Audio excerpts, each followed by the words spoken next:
Quando a gente fala de inclusão na educação, as pessoas têm o costume muito de associar só com as crianças que têm dificuldade de acompanhar o processo. E a gente acaba esquecendo totalmente das crianças que são superdotadas e com altas habilidades. E no Brasil, as empresas têm muito o costume de reclamar que o Brasil tem pessoas com baixa qualificação. É sobre isso que a gente vai conversar nesse vídeo. Oi, seja bem-vindo ao canal Resenha Educação. Espero que você esteja bem. Este é o canal sobre educação, com visão do professor, que tem como objetivo escutar e entender você, assim como ajudar as pessoas a compreender melhor a situação da educação no Brasil e no mundo. Se você quer saber sobre temas atuais, se prepare para um canal que irá impactar a sua maneira de ver a educação. Então se inscreve logo no canal para você não perder nenhum vídeo.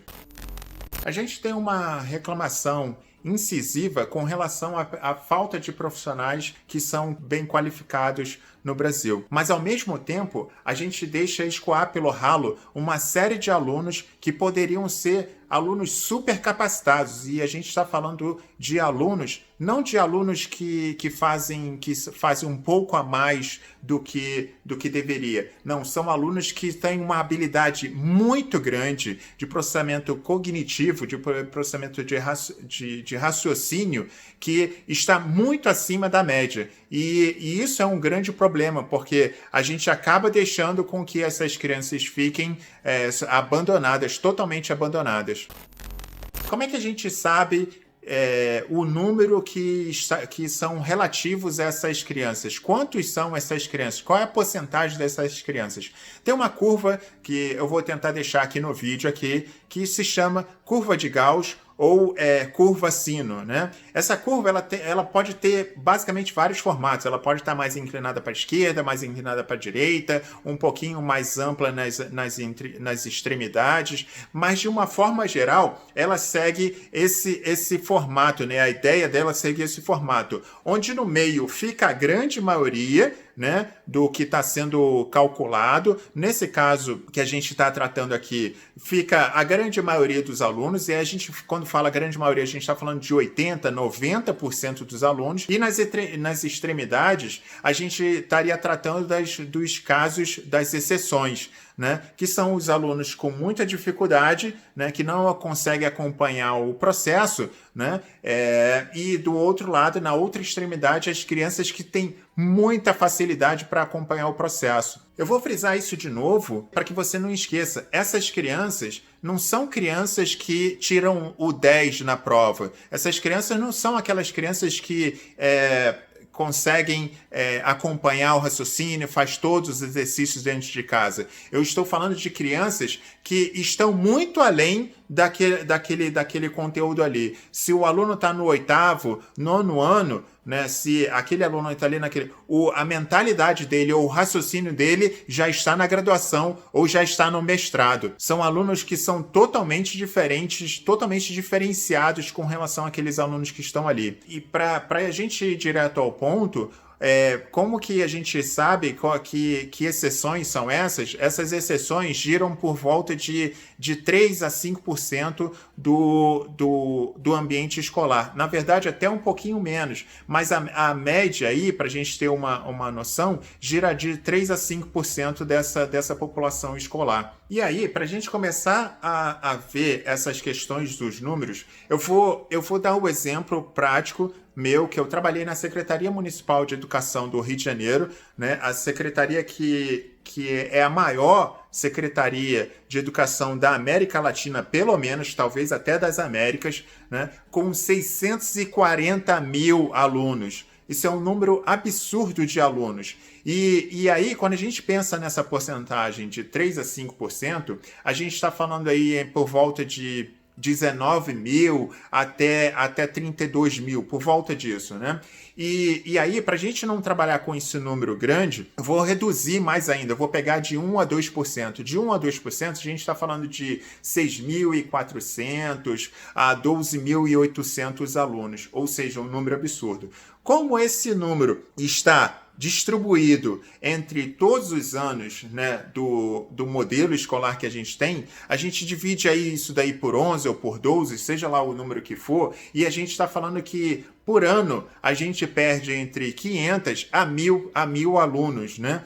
E, de novo, eu vou frisar, não são 500 a 1.000 alunos quaisquer, são alunos que são hiper especiais. Bem, continuando com o exemplo da SME, como a SME é uma secretaria enorme, a gente pega o número de escolas, são mais de 1.530 escolas, distribuídas em 11 regiões, que são chamadas de CRE, Coordenadoria Regional de Educação, distribuídas só na cidade do Rio de Janeiro. Então, são 1.530 escolas. Se a gente pegasse uma escola por região, a gente estaria falando só de 11 escolas. Mas eu iria propor um negócio menor ainda. Eu ia propor uma escola a cada 2 regiões, ou uma escola a cada 3 regiões. A gente está falando de 4 a 5 escolas na cidade do Rio de Janeiro, considerando 1.530 escolas, mais de 1.530 escolas. Isso não seria basicamente nada para o modelo. E o que a gente faria nessas escolas? Simplesmente a gente colocaria os alunos com essas habilidades especiais, a superdotação, e prepararia o ambiente para aquela criança. E isso não depende de recurso financeiro, isso depende apenas de organização e, no máximo, vamos dizer assim, um treinamento especial para o professor, né? Para que o professor entenda qual é a diferença de estar trabalhando com um aluno que seja regular e um aluno que tem essa habilidade. Quando a gente começa a tratar desse assunto, o que não pode ser, uma primeira pergunta que vem, o que não pode deixar de ser dito é que isso não seria uma forma de privilégio. Você está criando uma escola para superdotados com altas habilidades. Você não está segregando e você não está dando um privilégio para aquela criança.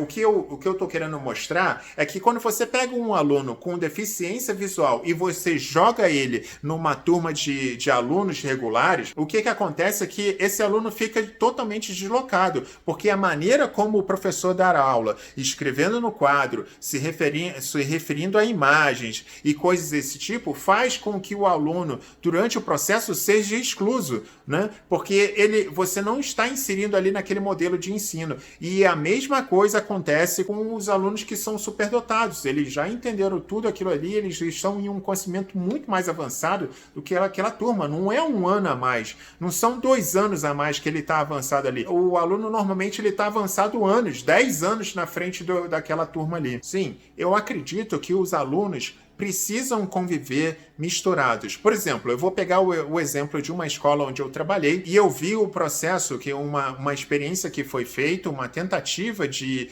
fazer um processo de separar os alunos, né, para ver o que aconteceria. Então, numa turma, a escola colocou os alunos que eram considerados os melhores e, na outra, os alunos que eram considerados os piores. Tudo isso avaliado por nota, né, que não necessariamente diz se o aluno é bom ou ruim, mas pela nota dele foi separado. E aí o que aconteceu foi o seguinte, um pandemônio total, uma das piores coisas que eu já vi na minha vida, porque a turma que ia bem, né, que já ia bem, continua indo bem, muito bem, obrigado. Agora, a turma que foi separada, que foi dita como péssimo rendimento, essa turma foi ficando pior ainda. Os professores não conseguiam trabalhar naquela turma por conta da bagunça, por conta do desinteresse total deles, e a própria autoestima deles foi sendo cada vez mais abalada, porque eles sempre eram considerados os alunos que eram ruins, os alunos que não tinham um bom rendimento. Então, quando a gente tem o melhor rendimento nas turmas, é quando a gente consegue misturar aquele aluno que é o bom com um aluno que é o ruim. Porque, naturalmente, eles sofrem uma determinada influência um do outro e pode haver uma boa influência do aluno que tem um bom rendimento sobre o aluno que tem um mau rendimento e eles se ajudarem entre si. Então eu vou deixar claro que a minha posição é de que os alunos precisam interagir entre eles, né, e precisam ficar misturados. Só que, de novo, eu vou destacar que a gente não está falando de um qualquer aluno, a gente está falando da exceção da exceção. Esse aluno, ele acaba sendo excluído do processo porque ele, no máximo, ele vai conseguir ajudar um ou outro amigo dele e ele em si, ele não vai conseguir ser ajudado. Pegando então o caso da SME e indo para o Brasil inteiro, a gente sai de um número pequeno, né, de 640 mil alunos para 48 milhões. Se 640 mil alunos já era um número grande, 48 milhões é maior ainda.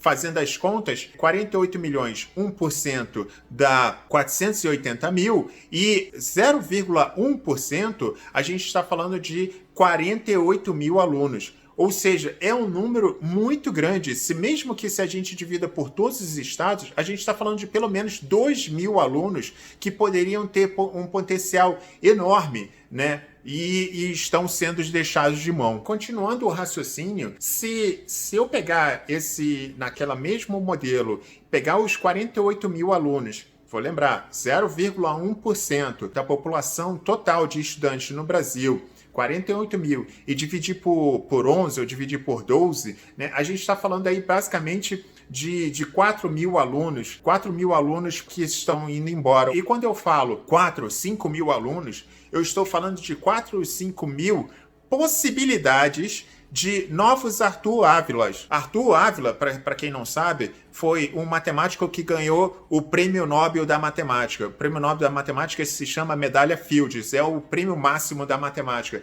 Foi o primeiro brasileiro que ganhou essa medalha e ganhou agora há poucos anos, né? De toda a história do Brasil, foi o primeiro que ganhou. Então a gente está jogando pela janela 4 mil, 5 mil possibilidades de ter novos Arthur Ávilas, né? E se a gente pegar, por exemplo, o caso da Tabata Amaral, né? É uma deputada federal que tem uma história de vida que é considerável, a gente está, no mínimo, comparando, vamos dizer assim, muito mal comparando Arthur Ávila com Tabata Amaral, a gente está, no mínimo, jogando 4 mil alunos fora que poderia ter um potencial um potencial ou uma história parecida com a dela. Indo nessa direção, o que acontece é que quando as nações, né, os países, eles abrem caminhos para que grandes massas sejam reunidas, a gente consegue extrair exceções ali que fazem muita diferença na história da humanidade. Vamos pegar casos simples.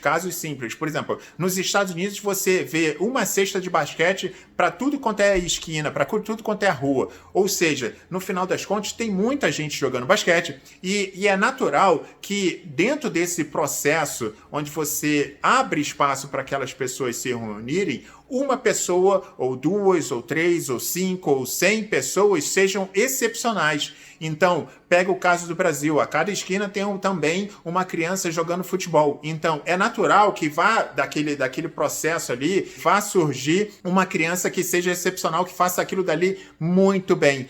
Pega o caso da África, né, dos países africanos, das crianças que são incentivadas a correr muito mais do que nos outros países. Então, é natural também que lá acabe no meio daquele milhões de crianças, apareça um ou dois que façam uma diferença totalmente absurda que o mundo inteiro fique espantado com aquilo ali. Então, qual é a ideia? Seria de que se você abrir um espaço para que aquelas crianças se desenvolvam, para que aquelas crianças tenham um contato com situações que possam desenvolver a habilidade dela, ela pode se destacar até um ponto de fazer uma diferença lá na frente. E, de novo, a gente não está falando de investimento financeiro, a gente está falando de condições, ou seja, organização, é simplesmente uma reorganização do modelo para que dê um espaço para ela.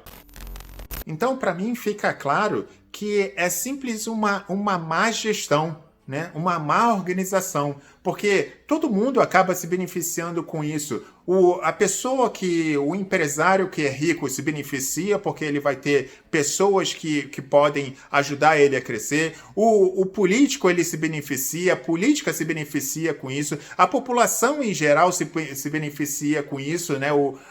Vai ter referências, vai ter pessoas puxando aquela educação ali para frente, ou seja, toda a sociedade se beneficia com esse modelo. O porquê que a gente não está fazendo? Fica a reflexão.